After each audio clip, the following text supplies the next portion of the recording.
नमस्कार मैत्रिणींनो, आज बघा मी काय बनवते. आज आहे ना आमरस, धिरडी आणि बटाट्याची भाजी. तर सगळ्यात पहिले तर आपण धिरड्या बनवायला घेऊया. तर त्याच्यासाठी मी लसूण आणि जिरे वाटलेले आहेत. इथं 1.5 वाटी गव्हाचं पीठ, अर्धी वाटी बेसन आणि अर्धी वाटी ज्वारीचं पीठ घेतलेलं आहे.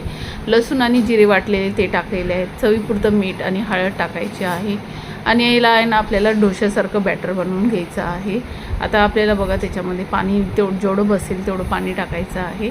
जसं आपलं बॅटर डोश्याचं बॅटर कसं असतं त्या पद्धतीने आपल्याला बॅटर बनवून घ्यायचं आहे. तर इथं बघा बॅटर तयार झालेलं आहे. आता याला 15-20 मिनटं असं साईडला ठेवून द्यायचं आहे, म्हणजे ते पीठ चांगलं मुरतं. आता इथं बटाट्याची भाजी बनवायला घ्यायची आहे. बटाट्याच्या भाजीसाठी थोडासा मसाला वाटून घेतलेला आहे. त्यासाठी धने, जिरे, थोडीशी कस्तुरी मेथी आणि हिरव्या मिरच्या अशा भाजून घेतलेल्या आहे. त्याला मिक्सरमध्ये वाटून घेतलेले आहे. आता इथं परत त्या कढईमध्ये तेल टाकलेलं आहे, जिऱ्याची फोडणी मारलेली आहे आणि कांदा कापून टाकलेला आहे. व्यवस्थित लाल होईपर्यंत परतायचा आहे कांदा. नंतर त्याच्यामध्ये ना तो मसाला वाटलेला टाकायचा आहे. नंतर हळद, मीठ असं टाकून व्यवस्थित परतून घ्यायचं आहे. आणि आपल्याला जे बटाटे उकडून ठेवले होते ना ते टाकायचे आहेत. आता हे बटाटे ना माझ्याकडून जरा जास्त उकडले गेले होते, त्याच्यामुळे ना ते जरा जास्त मॅश झाले आहेत बटाटे. तर तुम्ही थोडेसे कमी उकडा, मस्त भाजी होते. आणि वरून कोथिंबीर टाकून परत वाफेवरती ठेवलेली आहे मी ती भाजी. मस्त अशी भाजी झालेली आहे. तर ह्याच्यामध्ये ना बटाट्याच्या फोड्या जर दिसल्या असत्या ना तर एक नंबर भाजी लागली असती. माझ्याकडून थोडंसं अशा झालेली आहे भाजी बघा.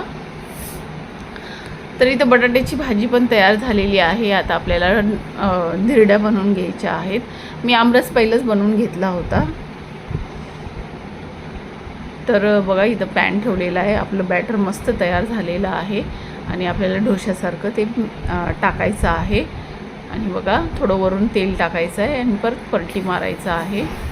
असंच करून हे पीठ आहे ना व्यवस्थित प्रमाणामध्ये घ्यायचं, कारण आहे ना धिरड्या कधीकधी जमत नाहीत. त्याच्यासाठी आहे ना व्यवस्थित प्रमाणामध्येच घ्यायचं असतं पीठ. थोडंसं काय कमी जास्त पडलं ना मग ही धिरडी कधी तुटतेच, कधी बनतच नाही, असं होतं.